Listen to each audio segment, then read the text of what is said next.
Assalamualaikum warahmatullahi wabarakatuh. Bismillahirrahmanirrahim. Nahmaduka ya ghafuru ya syakuru. Masalli wa sallim barik ala sayyidina maulana Muhammadin wa ala alihi wa sahbihi asfa'in nama ba'du. Fa idza nazara qibala yaminih dhahika wa idza nazara qibala shimalih baka. Nabi Adam ketika melihat ke kanan itu senyum-senyum, senang sekali. Tapi kalau kau melihat ke kiri itu nangis. Lalu Rasulullah SAW tanya ke malaikat Jibril, itu siapa? Itu Adam.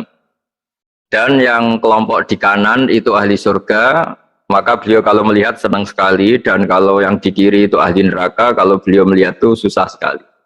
Artinya apa? Betapa susahnya jadi Nabi Adam itu. Jadi kalau misalnya ada koruptor ketangkep gitu ya, yang nangkep ya cucunya, yang ditangkep juga cucunya.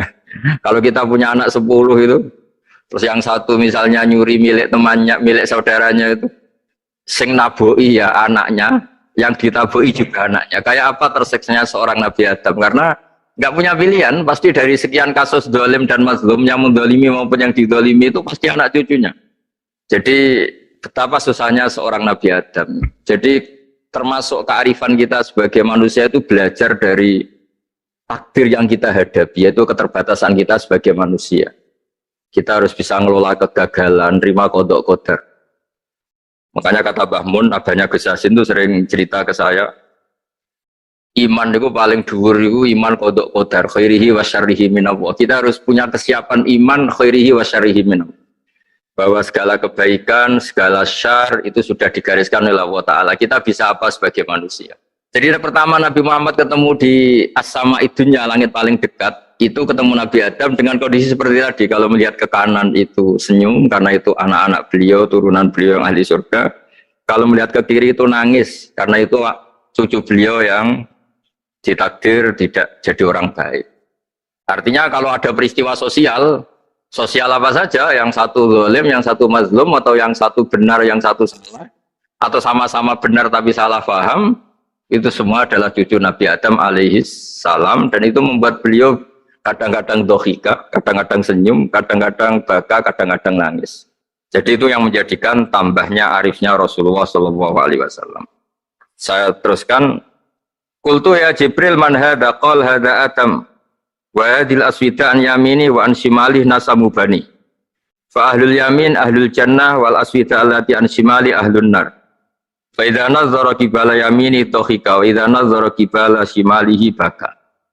Itu seperti misalnya kita punya anak 5, yang satu sukses jadi profesor doktor atau jadi orang alim, yang satu sekolah saja agak naik, misalnya sudah agak naik, ngentekno dunya itu nghabiskan harta itu kan. Tapi barokahnya itu mungkin kita mau jadi sombong nggak jadi itu karena punya anak yang nggak sukses. Mungkin barokahnya punya anak yang sukses itu meredam keangkuhan kita, terus kita menjadi orang yang sopan dengan tetangga, dengan orang lain karena dipaksa punya hal-hal yang seperti itu. Jadi semua yang ditakdir Allah kalau kita ridho itu pasti baik.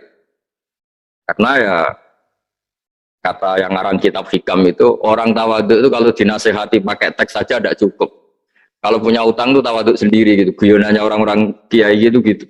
Ada orang sombong. Supaya ada sombong, kalau dia ketemu orang yang ngutangin tuh pasti sopan sendiri. Jadi kalau dinasehati suruh sopan susah. Tapi kalau ketemu orang yang ngutangin atau ketemu orang yang dia butuh, pasti dengan sendirinya sopan sendiri. Atau ketemu orang yang menjadikan anaknya dapat pekerjaan, menjadikan keluarganya dapat job pekerjaan, pasti dia sopan sendiri karena utang jasa. Nah kalau kita pasti sopan sama orang yang ngutangi kita, yang menolong kita, apalagi dengan Allah Ta'ala yang semua yang kita pakai pasti dari Allah Ta'ala. Dengan demikian sudah keharusan kita sangat-sangat sopan pada Allah Ta'ala. Yang implementasinya dengan sujud dan dengan sholat. Itu juga yang dibawa dari hasil Mi'raj. Ini saya baca teksnya ya, saya tadi jam 9 baca Bukhari di Kudus sama beberapa habaib, Alhamdulillah. Sekarang saya teruskan dengan Sahih Muslim. Termasuk kitab 6 yang paling dipakai ahli sunnah itu Al-Kutubus Sittah, yang paling pokok itu adalah Bukhari Muslim. Terus kemudian naik-naik terus ketemu Marartu bi Musa alaihi salam. Ini nabinya Bani Israel. Saya kemudian ketemu dengan Nabi Musa alaihi salam. Nabi Musa itu nabinya Bani Israel. Jadi orang Bani Israel itu bawaannya itu protes. Protes itu komplain.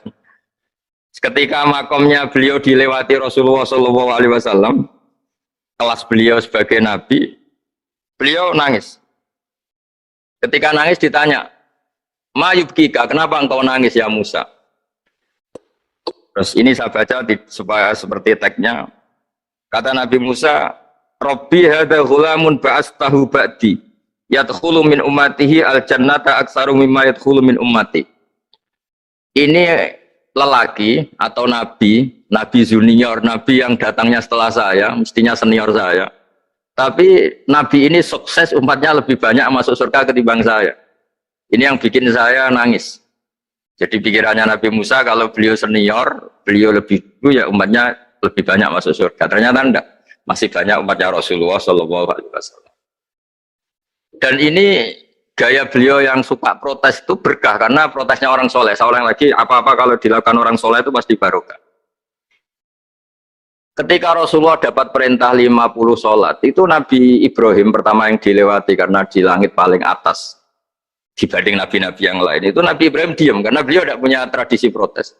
Semua nabi diam karena Allah memerintahkan pasti sudah bagus lah, sudah diukur kekuatan hambanya. Tapi ketika Nabi Musa, beliau orang pertama komplain. Dapat apa kamu ya Muhammad? Dapat 100 sholat, dapat 50 sholat. Apa komentar Nabi Musa? Umat saya lebih gagah-gagah, lebih keren-keren. Pernah saya uji itu tidak ada yang mampu, apalagi umat kamu. Maka kamu mintalah keringanan. Fas'alhu takhfif, kamu harus minta keringanan. Masyhur itu riwayat itu. Kemudian Nabi minta keringanan sama Allah dipotong hanya 5. 5 masih 45, dipotong lagi 5 masih 40 sampai 9 kali pemotongan. Akhirnya jadi 5 sholat. Itu satu menjadi pelajaran bahwa hubungan dengan Allah Ta'ala itu tidak perlu malu karena Allah itu suka kalau dimintain. Mestinya kan dipotong 5 minta lagi sungkan, dipotong lagi 5 minta lagi sungkan, tapi ternyata berkali-kali. Bahkan ketika sudah 5 itu Nabi Musa masih bilang, ya Muhammad minta lagi keringanan. Jadi kalau itu dikabulkan itu jadi tidak ada sholat itu kalau 5 masih minta. Nah, sampai Rasulullah itu tanya ke Jibril, ya Jibril bagaimana dengan gaya komplainnya Nabi Musa? Hiddah itu sering komplain. Jawabnya malaikat Jibril, ya roh hiddata, Allah tahu betul tentang komplainnya Musa dan Allah senang. Ya karena bawaan beliau begitu. Ini penting saya utarakan bahwa dalam Islam itu orang yang lemah lembut, yang samahah, Allahun halim, kayak Nabi Ibrahim itu juga Allah suka. Yang suka komplain tapi demi hak, bukan demi konflik, saya ulang lagi demi hak, bukan demi konflik, juga Allah suka.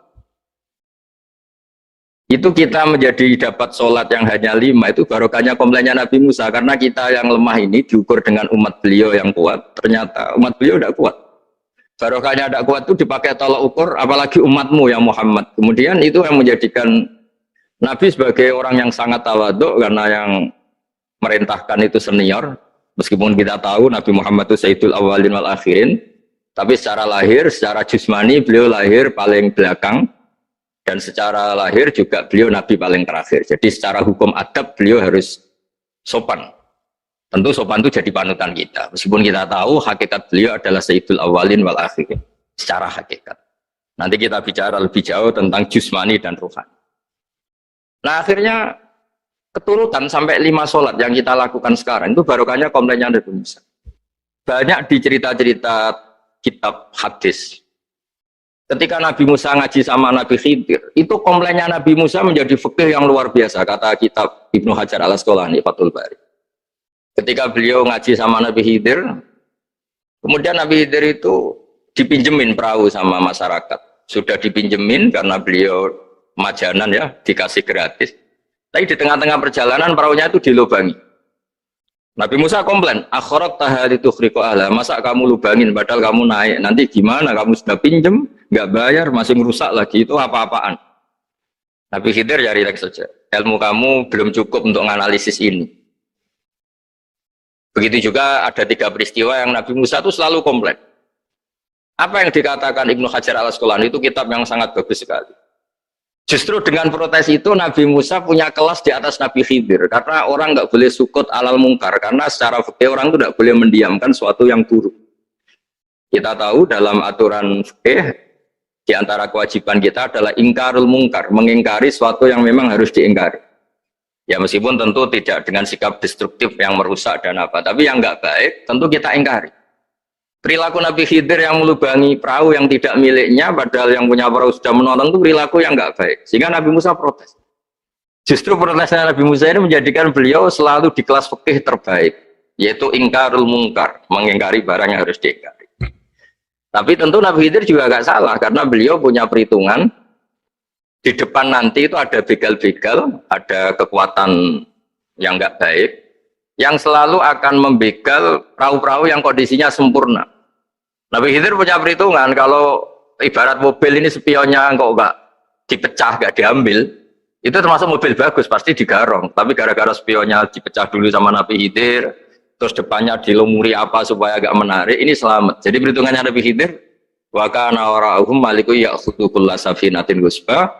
Di beberapa tafsir diartikan safinah ay sholihah, karena di depannya nanti akan ketemu orang-orang yang dolim yang selalu ngambil perahu-perahu yang bagus.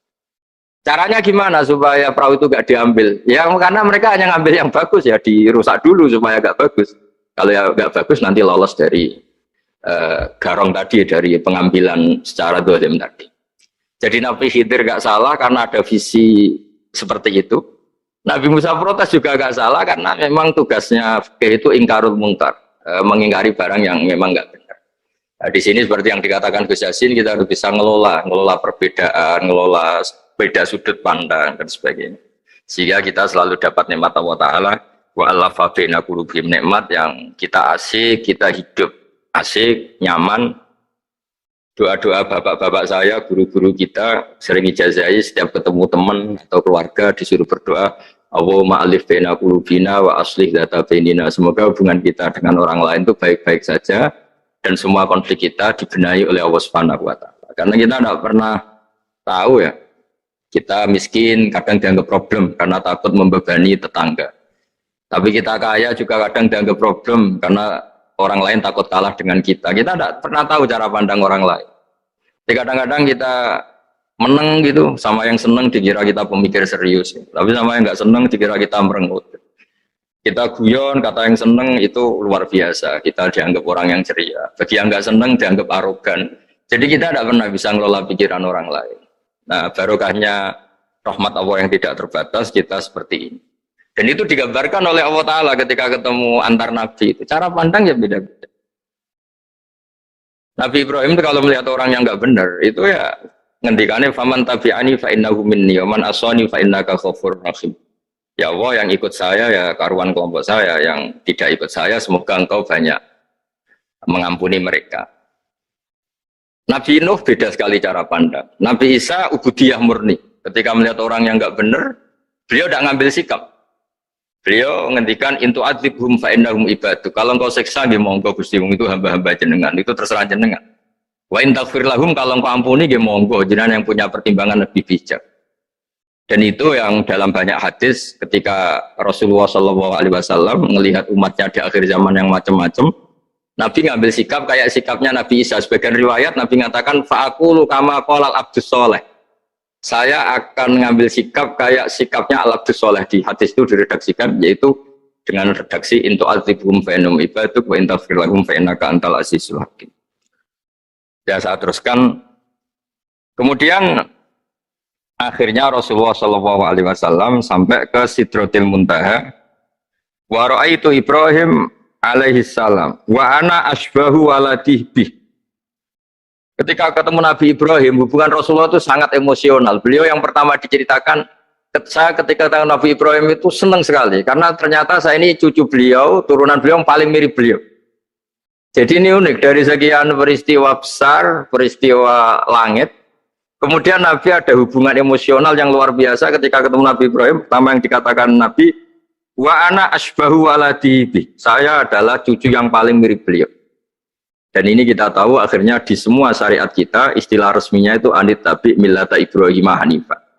Di istilah resmi agama kita, millata abikum Ibrahim, agama leluhur kamu Ibrahim. Kita ketika baca sholawat, Allahumma sholli ala sayyidina Muhammad, terusannya juga kama sholli ta'ala sayyidina Ibrahim wa ala ali Ibrahim. Dan seterusnya, dan seterusnya.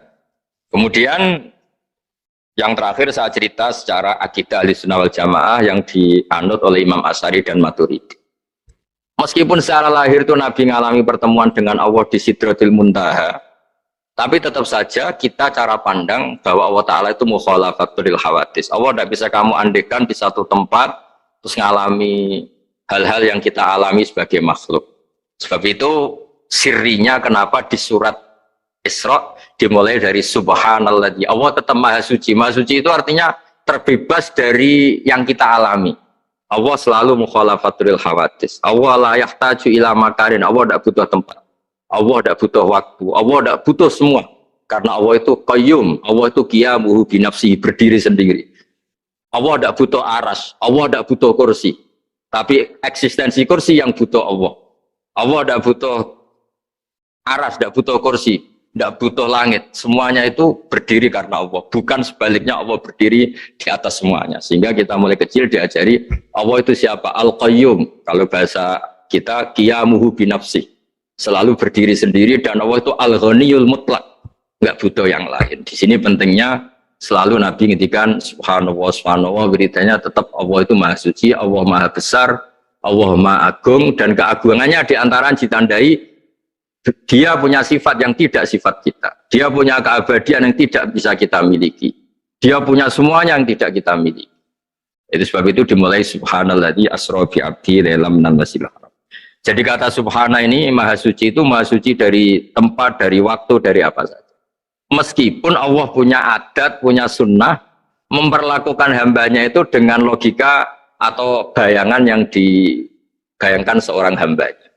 Sehingga seakan-akan kita ini ya ketemu, seakan-akan kita bisa ini melihat. Sehingga di surga disebut kita ini melihat Allah. Tapi semua ahli sunnah mengatakan, tapi kamu melihat Allah itu tetap saja bila kaifin walan khisorin. Tidak bisa terus menciri. Menciri itu bisa membatasi sifatnya Allah itu begini-begini, tidak bisa. Tetap Allah itu la tudrikul absar wa huwa yudrikul absar.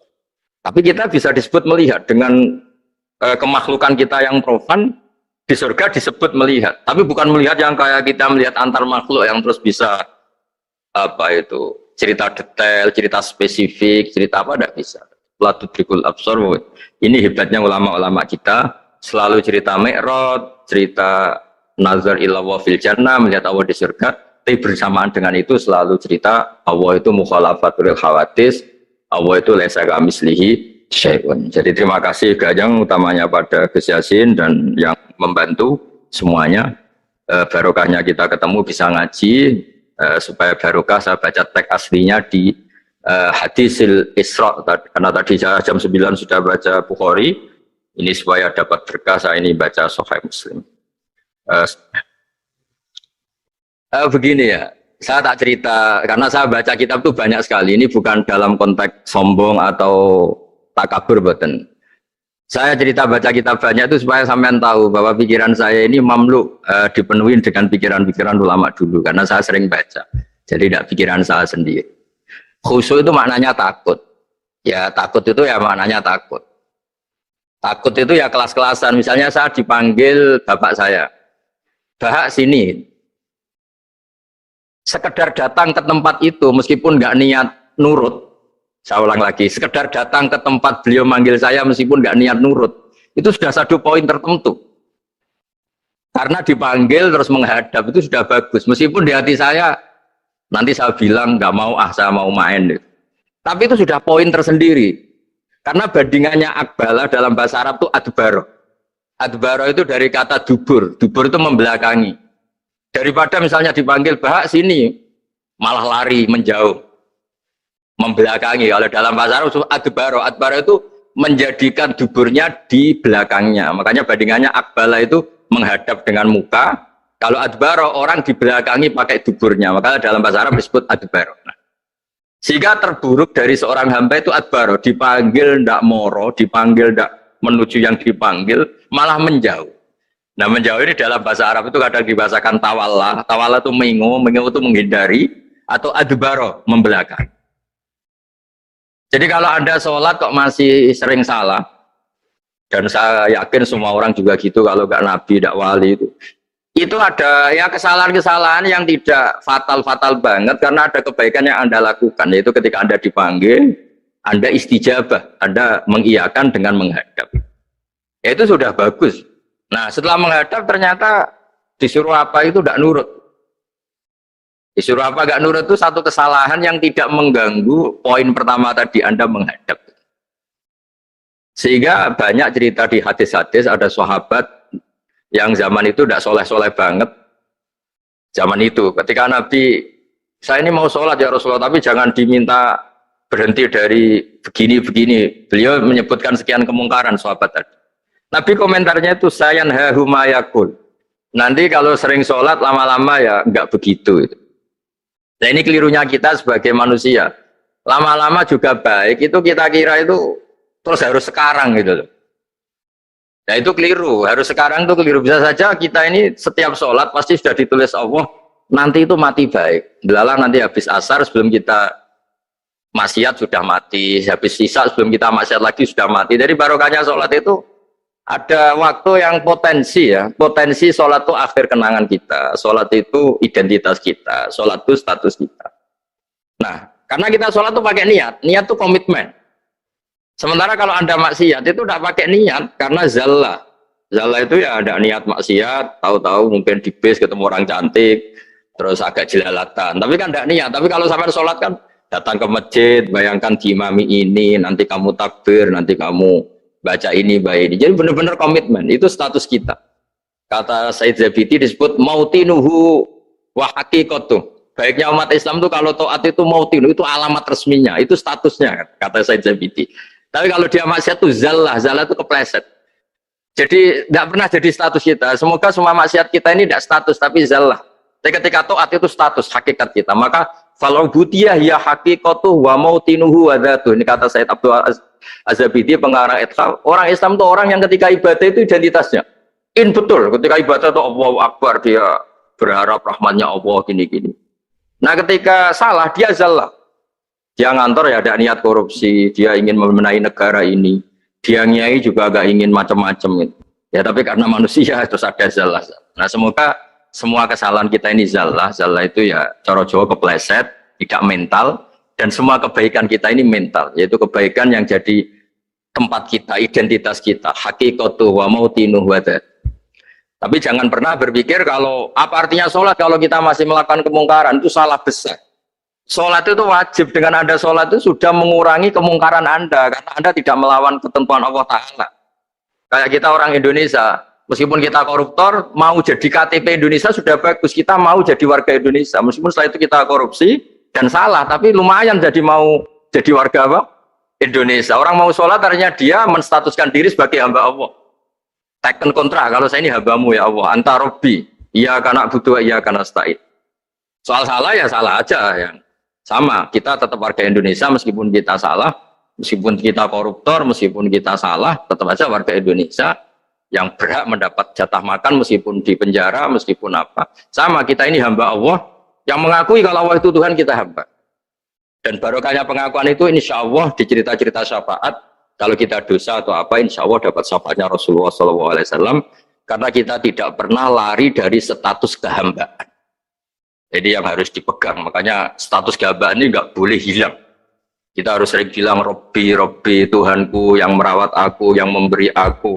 Dengan demikian kita menjaga status kehambaan kita. Dan status hamba ini yang menjadikan orang layak masuk surga, yaitu fadkhuli fi ibadi, kamu harus resmi menjadi hambaku, baru ada perintah wadkhuli jannati. Kalau menjadi hamba aja nggak mau, kita punya keangkuhan, punya keinginan yang mulu-mulu, sehingga seakan-akan kita ini Tuhan, nah, itu tidak menghamba. Kita harus fadkhuli fi ibadi, baru wadkhuli jannati. Saya kira demikian, semoga ini manfaat. Banyak cerita niku riyen dia Khalil mengambil mantu Ki Bisri niku nggih nyaur utang kalian Mbah Topo, mergi sering dirumat secara finansial. Bias mbake ndongane iku tenanan supaya anake Ki Mustofa niku pinter, anake Mbah Topo niku pinter, terus dados Ki Bisri. Niku nak diambil kesimpulan niku kiai ndonga tenanan niku nak dirumat tenanan. Nak dirumat rapati tenanan niku ndongane ya kudune rapati tenanan. Niku ngantos sing crita niku mbah bodoni napa mboten niku riyen niku ngantos Mbah Khalil lu prai jamaah. Mergo makmume iku sing ngutangi. Dadi wedi nak ketemu makmume. Suwe-suwe diebrokno terus wani dadi imam malih. Terus dalam keadaan ngoten niku ndonga ra tenanan mboten mungkin.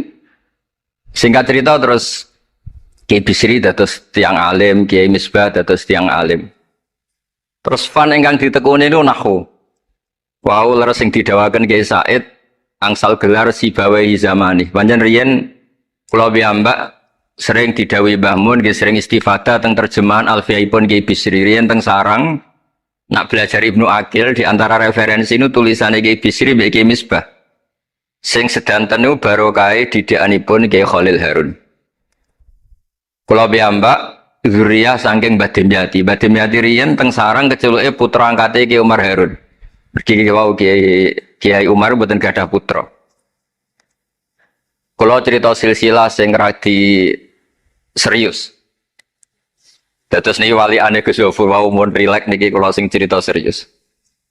Riyen syaraté wong alim niku sinau riyen, sinau badhe niku diskusi kalian sing sak level.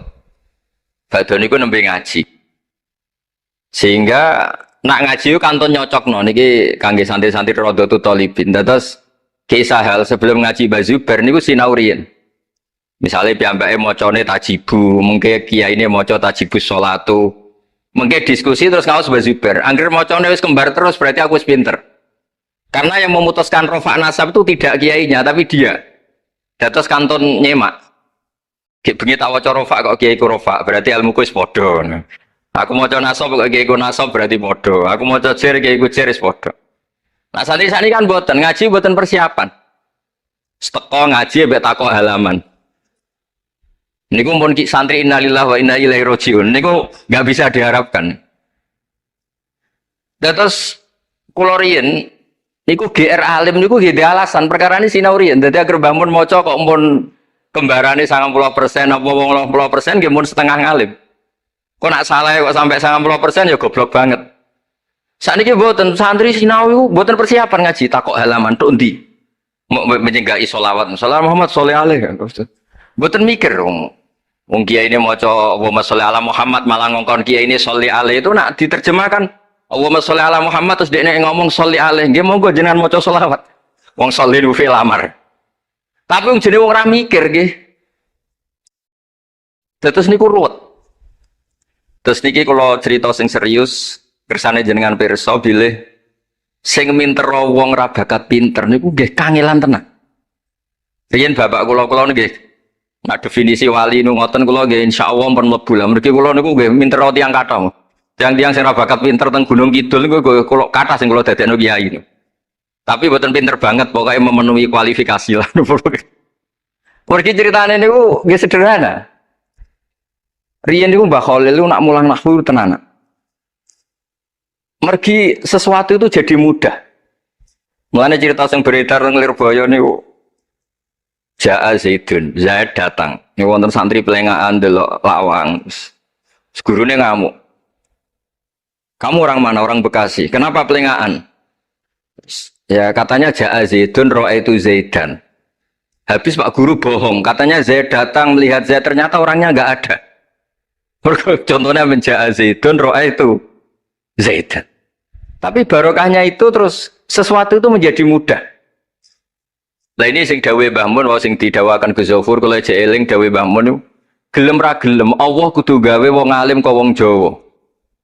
Mergo wis kadung dawuh Islam ku kafatal linnas untuk semuanya.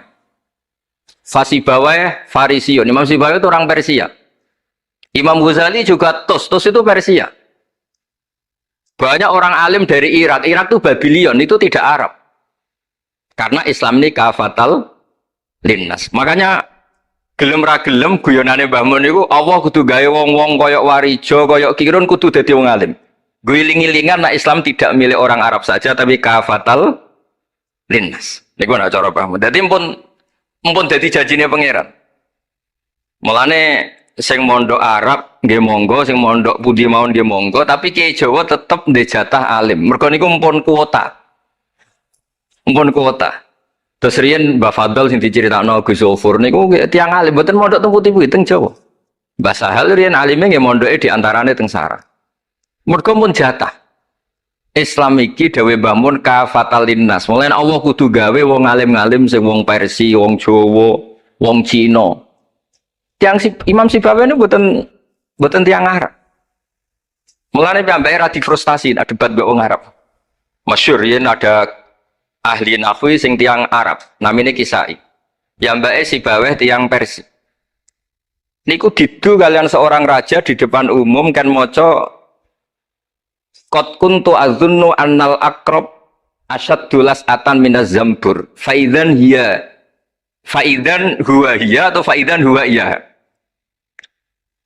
Jari Imam Sibaweh rofa. Jari Imam Kiswai oleh rofa oleh nasab. Terus akhirnya dalam perdebatan niku antuma ro'isa baldatikuma, kamu ini ketua dua negara Anda karena Anda yang terbaik. Lalu famanil hakim, terus keputusan ini di tangan siapa? Kamu orang terbaik di negara kamu semua. Terus yang bilang hadil Arab. Ya orang Arab semua ini kita konsensus polling. Semua orang Arab bila Imam Kisai. Karena orang Arab biasa ngendikan iya atau hiya. Akhirnya Imam Sibaweh itu frustasi. Mereka dipermalukan di depan umum. Kila karena dalika sababa wafatih, sababa mautih. Bahwa peristiwa itu yang menjadikan Imam Sibaweh kabundut. Kok dipermalukan di depan umum? Imam Sibaweh keyakinannya tetap bersikeras. Setelah idza fujaiyah itu rofa. Karena beliau ikut fusha saja. Fa idza hiya hayatun tas'a. Fa idza hiya bayda'ul linadhirin. Semuanya itu rofa. Beliau nggak bisa nerima konsep nasab. Terus tapi Imam Sibaweh yang ngalami dipermalukan itu jadi barokah yang sak dunya. Yaitu karena dia orang Persia, belajar nahwu harus yang fusha saja. Barokahnya itu orang-orang non-Arab itu bisa belajar nahwu. Karena nggak perlu latihan min aina ji'ta diwaca minin jid, fi aina batuka diwaca fen batnuk. Cara sampean latihan Arab nakal tambah goblok. Mereka terus ribet. Orang Arab itu kalau nong Jawa mangan sak piring kok wis wareg itu takok fi aina batnuka itu fen batnuk. Kan tambah pusing. Nak temudi kan boten. Fi aina batnuka.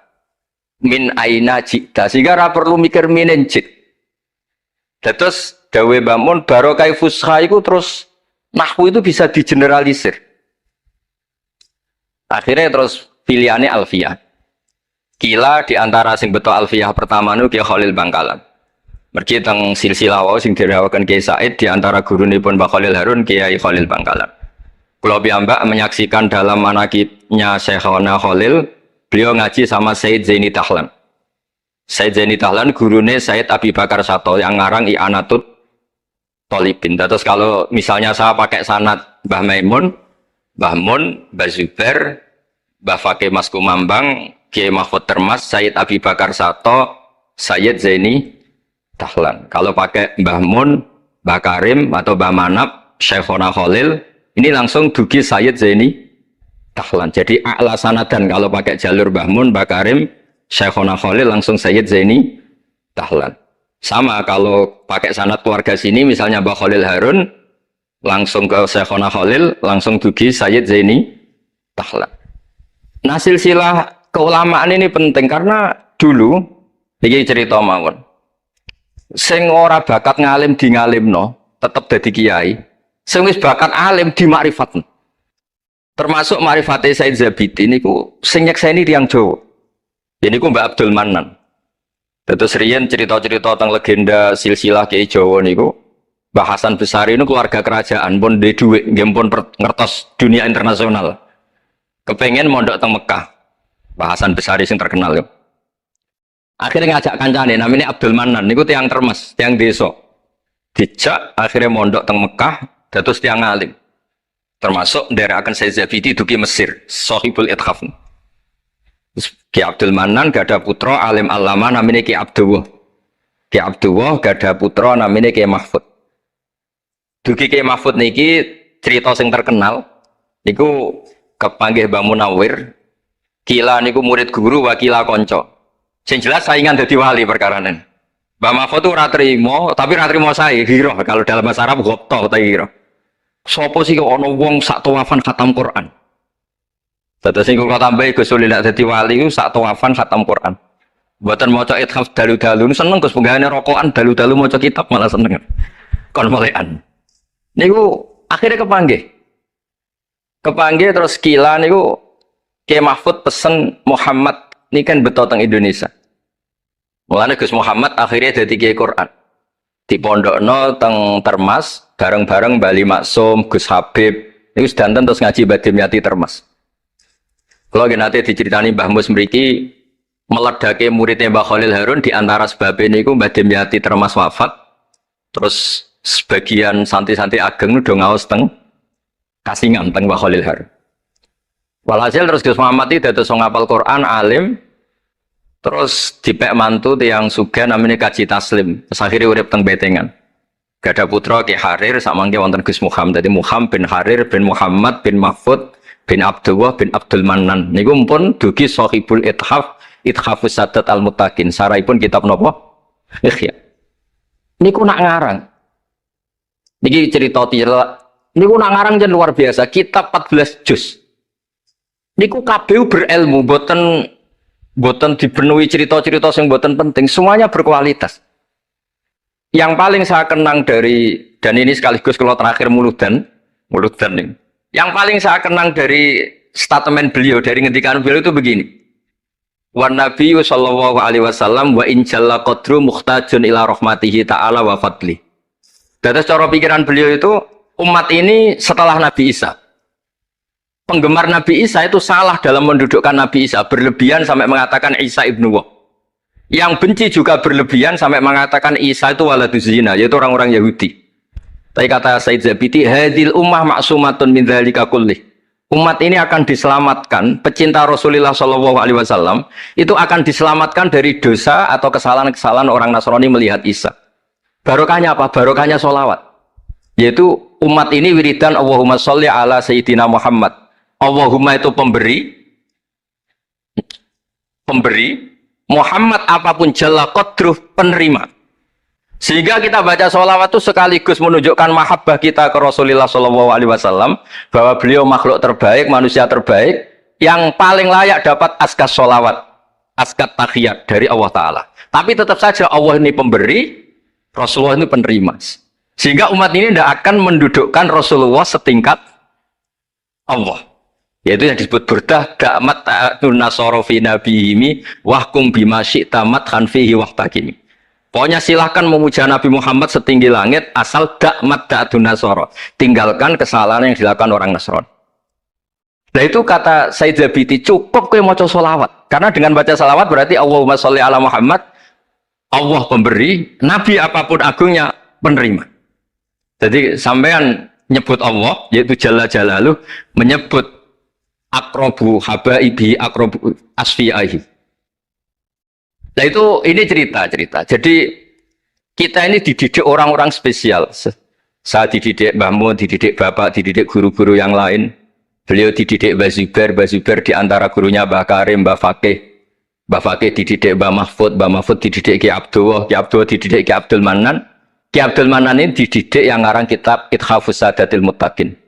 Terus di situ diterangkan sanad beliau sampai ila Rasulillah Shallallahu Alaihi Wasallam. Maka dengan seperti ini baca sholawat itu kualitasnya luar biasa. Ini bukan sekedar sholawat. Mari kadang-kadang kita ini kan wong Jawa ya, kayak piye maca sholawat sakmene duwe akeh, maca sholawat sakmene naik pangkat. Ini yang terus cara kula niku ape diberantas iku lumayan gak moro Gunung Kawi. Tapi disetujoni kok kabeh kok dikompensasi materi. Jadi ribet, jadi kejauhan. Kalau mereka tidak punya sarana tawassul, engkau mau Gunung Kawi itu ya kedusan.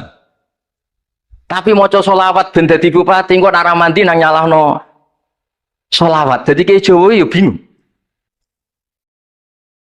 Nah sampean ra bingung berarti rong kiai ya, jadi gapane. Tapi apapun itu, dawe Said Zabidi wa Rasul wa Muhammad wa injalla qadruh muhtajun ila rahmatihi ta'ala wa fadlih. Itu mutiara yang luar biasa. Engkang kula dawa matur malih, nak ngelem Kanjeng Nabi ku ngelem kaya ulama. Nggih wau kados Said Zabidi.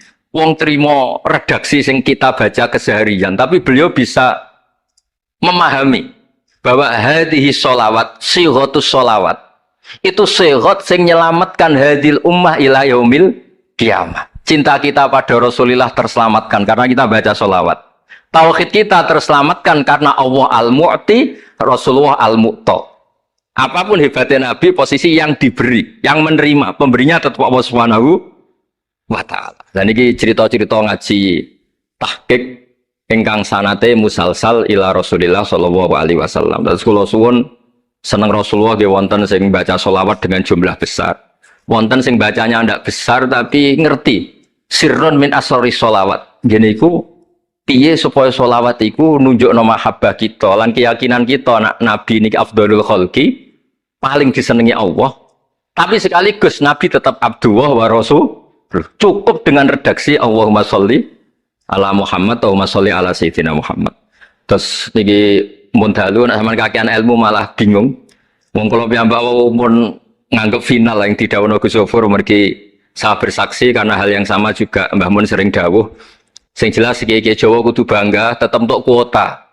Mergo wis kadung ngendikan kafatal linnas. Jadi tetap Allah akan bikin orang-orang alim di lain orang Arab, mesti ono sing wong-wong non Arab. Kata Imam Ghazali itu orang Tus itu ikut Persia. Sibawayh juga Persia. Imam Abu Hanifah itu orang Irak. Irak itu termasuk Ajam. Karena ikut Babylon. Wa kumma minal biladil ajamiyah.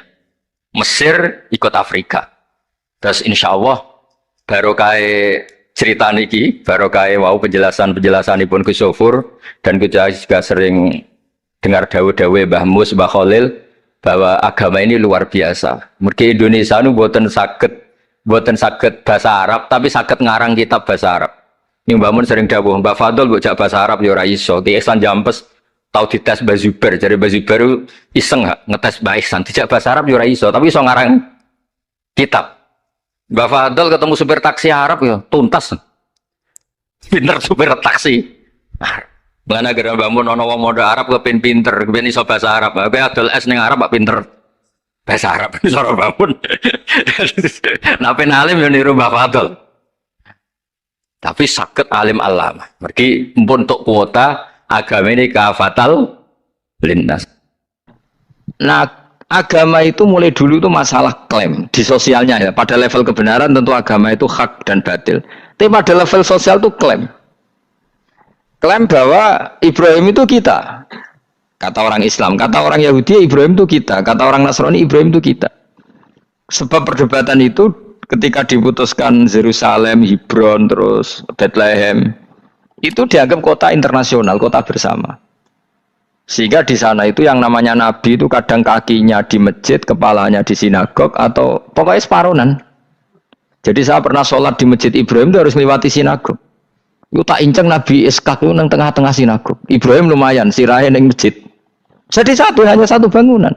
Sama persis di masjid Yerusalem itu masjid apa? Baitul Maqdis itu. Tembok yang satu yang sebelah ini dipakai tembok ratapan, tembok yang sama yang satu dipakai masjid. Itu jangan satu tembok, bukan dua tembok. Makanya tiga agama ini unik, musuhan tapi titik keramat itu menunjuk yang sama. Orang kok berhubung ra cocok wis aku tak ning Bantul, enggak ada yang seperti itu. Semuanya di titik itu. Jadi nak donga yo krungu wong kula nate teng tempat tembok ratapan yang Yahudi. Makanya sekuler ya ono barokah dunia itu sekuler. Kula mriku nggih ketunan. Mbak-mbak nggih jilbaban enggak masalah karena dianggap tempat wisata. Sama di Mesir itu ada masjid tertua, Masjid Amr bin As. Wong barat nak rono ya ono sing katokan cekak macam-macam. Wong wis wisata. Kok Masjid Kauman Jogja. Sopo yang mlebu ya oleh wong sapa? Wisata. Maksudnya kan banyak turis yang ke situ posisi enggak berpakaian apa? Islamis. Senajan to mau ning jowo di Masjidnya Amr bin As sama. Nah pertanyaannya gini, satu-satunya yang bisa meyakinkan umat Islam kalau Ibrahim tidak Yahudi dan Nasrani ya dawuh pangeran. Kenapa? Karena secara fisik makamnya itu di kawasan apa? Yahudi. Nabi Daud para meneh sak kemule itu tembok bintang kejora kabeh. Bahkan kalau ziarah ke sana kudu maca ala Yahudi dulu. Iya, Nabi Daud sing. Nah, di sini ini pentingnya nyun sewu, pentingnya dengan tanda kutip pentingnya politik. Jangan-jangan makam-makam itu terserah otoritasnya. Andai kan Indonesia itu menang Wahabi, mungkin makam-makam tulis sentral kemusyrikan, awas bahaya. Karena yang menang Aswaja ya tempat barokah. Ya tinggal yang nulis. Nah ini yang kita khawatirkan. Ibrahim mengalami seperti itu. Andai kan dulu yang menang 100% Umar atau Salahuddin Al-Ayyubi, mungkin Ibrahim itu enggak lagi ada sinagog di seputar Nabi siapa? Ibrahim. Semuanya emas. Tapi sekarang enggak, karena dikuasai dunia internasional itu jalan kakinya di sinagog. Ishak malah total, Ishak gitu. Yakub malah total, semua tubuhnya di sinagog, karena Yakub itu nama lainnya siapa? Israel. Ya, nama lainnya Yakub siapa? Makanya Yakub bin Ishak bin Ibrahim. Lah Yakub punya anak namanya Yahuda. Paham ya? Makanya Yahuda bin Yakub bin Ishak bin Ibrahim. Yahuda punya dulur yang li'ab 12, yang punya dulur li'ab itu 2, Bunyamin sama siapa? Yusuf. Yang Bunyamin Yusuf ini sakik. Yang lainnya berapa? 11. Itu 10 kan, berarti 10. Pokoknya bangsa itu berapa itu? Nah itu li'ab hanya berapa? Ada li'ab, ada apa? Sakik. Nah Yusuf, nasibnya paling untung Nabi Yusuf. Orang Kristen nama Yosef sama orang Islam jenenge Gus Yusuf itu banding. Ya. Daniel? Enggak ya? Keok ya? Sarah? Keok kita. Yusuf banding ya? Non Muslim nama Yusuf banyak ya? Islam Kiai Yusuf juga banyak. Mustafa. Rawono ya? Islam kabeh aja nih, meskipun gak wong pilihan dek nih. Mustafa sing jeneng-jeneng saya ya mboten ora ono maknane. Makanya saya itu mikir, nah terus perdebatan sejarah itu mesti mengacu ke Duriyah itu komunitas. Nabi Ibrahim itu, kita ikut partai Ismail saja ya, supaya jelas ya. Ismail itu lahirnya di Palestina, di Syam, dibawa ke Mekah. Tapi mari kula nu rodok setuju gak mari dadi utek kula niku wis rodok iku. Utek kula niku kan anut kaul sing paling aqua. Sampean anut sing tahu krungu pertama kan angel itu di samping. Tapi sudahlah, saya tak kompromi saja ikut siapa? Ismail. Ismail itu kemudian ketika Islam, saya ulang lagi, ketika Islam mengklaim juga agama Ibrahim, itu orang Yahudi mencibir. Kamu kok bilang agama Ibrahim itu alasannya apa? Kita ini yang ikut Ibrahim, kata orang Yahudi, karena kita orang Palestina, kita orang Yerusalem. Terus Nabi Muhammad memberi penjelasannya, tentu diajari Allah, Ibrahim itu pernah hidup di Mekah. Buktinya fihi ayatum bayinatum maqamu, jejak kakinya di situ, jejak kesejarahnya di situ, yaitu istrinya pernah dibawa ke Safa dan Marwah, yaitu peristiwa Hajar nyari apa? Air. Lalu Ibrahim dan Hajar ini punya anak namanya siapa? Ismail, dan itu namanya Abul Arab. Jadi Abul Arab itu Ismail. Bukan Ibrahim. Kenapa kok tidak Ibrahim? Karena Ibrahim juga Abu Syam. Ibrahim masih milik bersama. Yang mulai benar-benar hidup di Mekah itu siapa? Ismail. Maka dulu perdebatan antar para peneliti agama, itu lalu Adnan itu siapa? Makanya terus diputuskan, wa adnanu bila roibin inda dzawil ulumin nasabiyah ila dzabihi Ismaila nisbatuhu wa muntama. Lalu pertanyaannya, orang Yahudi yang di Palestina tetap mengklaim kalau mereka turunan siapa? Ibrahim, dan menduga Ibrahim adalah Yahudi. Islam darani Ibrahim Islam. Ya sudah, seperti itu tuh nasib agama, akan begitu terus ila yaumil qiyamah. Kita tentu iman status Ibrahim, maka anak Ibrahimu Yahudiyah wala Nasraniyah. Nah, kenapa harus Quran ngendikan? Karena secara fisik atribut Ibrahim itu sekarang makomnya itu dikuasai Yahudi, akhirnya dikuasai Israel akhirnya juga. Jadi gampangannya ini loh. Umpama Nabi Ibrahim di makom ning Indonesia terus dikemuli ayat kursi kan aman. Paham tuh kita? Angel temen terang kowe. Mesti diarani Islam. Lah tapi di makom ning Israel dikemuli bintang kejora. Paham ya? Maka mau tidak mau tetap ada perebutan otoritas politik. Makanya di sini ini Sayyidina Umar ngotot kepengen nalukno Romawi. Maksudnya Romawi sing nguasai Palestina. Tenan kasil. Akhirnya Nabi Ibrahim total ning masjid. Mulane kono jenenge Masjid Umar. Mergo sing nalukno awal sedurunge Salahuddin Alayubi sinten? Tapi gak suwe kalah neh wong Islam. Lagi menang neh Rasulullahuddin apa? Terus kalah meneh, terus saiki dadi kota modern nih. Dikelola secara internasional, dianggap kota tiga nopo agama. Ya wes. Nah kita is ngimani Quran wae ora usah ndelok bukti fisik. Mergo nek bukti fisik iku beberapa nabi makome ning Israel sing status notabene niku Yahudi. Lalu Yahudi itu apa? Awas kena anut aku. Usah pinter lah sementara anut aku. Karena ini sekali salah itu fatal. Yahudi itu siapa? Yahudi itu nama agama, apa nama marga, apa nama sekte. Terus orang tuh gak tahu mikir meneh. Dikira Yahudi itu nama agama, apa nama sekte. Israroh Gus tahu mikir. Ya usah ora roh enak. Jadi Yahudi itu jeneng wong itu Yahuda bin Yakub bin Ishak bin Ibrahim. Lalu nama ini ya tetap tauhid, tapi pertanyaannya apapun tauhid kamu tetap akan disalahpahami oleh penulis sejarah. Maka sejarah itu sekali sing nulis salah, tetap selawase korbane yo salah. Misalnya kok Siti Jenar, kita kan tidak pernah tahu Siti Jenar persis piye. Kabeh nulis misalnya dekne wahdatil wujud. Akhirnya dekne tersangka wahdatil wujud manunggaling kawula Gusti. Tapi ada juga penggemar Siti Jenar. Siti Jenar udah diwali, wali songo hasud. Barang dipateni wangi, ben ketok elek digenti asu. Dadi sing ketok elek wali songo ning versi penggemar Siti Jenar. Aku lah termasuk turunan Sunan Kudus ning catatan. Iku ya paling mangkel mbek ketoprak. Perkara men kalah mbek Saridin ceritane. Sajane ya mangkel, tapi sing gawe ketoprak tau sowan aku.